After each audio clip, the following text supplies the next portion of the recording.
નમસ્કાર, શો ટાઈમમાં આપનું સ્વાગત છે. અમદાવાદના નરેન્દ્ર મોદી સ્ટેડિયમમાં રમાયેલી T20 વર્લ્ડ કપની ફાઇનલ મેચમાં ભારતીય ટીમ ચેમ્પિયન બનતા ભાવનગર ખાતે લોકોએ ઉજવણી કરી હતી.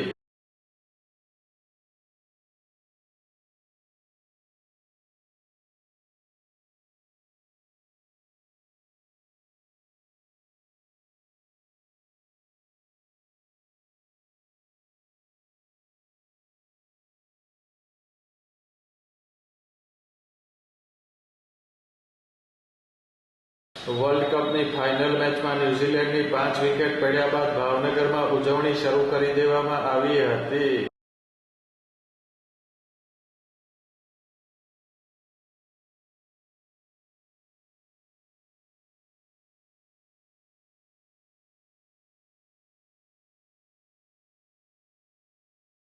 ભારતીય ટીમના વિજયને વધાવવા માટે લોકો જાહેર રોડ પર આવી ગયા હતા.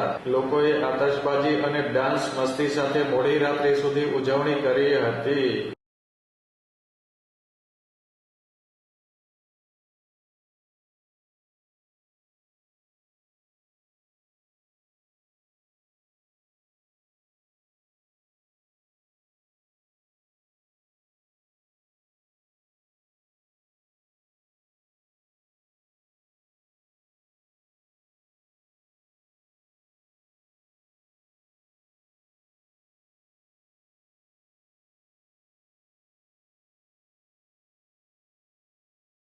શહેરના રૂપાણી સર્કલ, આતાભાઈ ચોક સહિતના સ્થળોએ ઉજવણી માટે લોકો ઉમટી પડ્યા હતા અને જશ્ન મનાવ્યો હતો.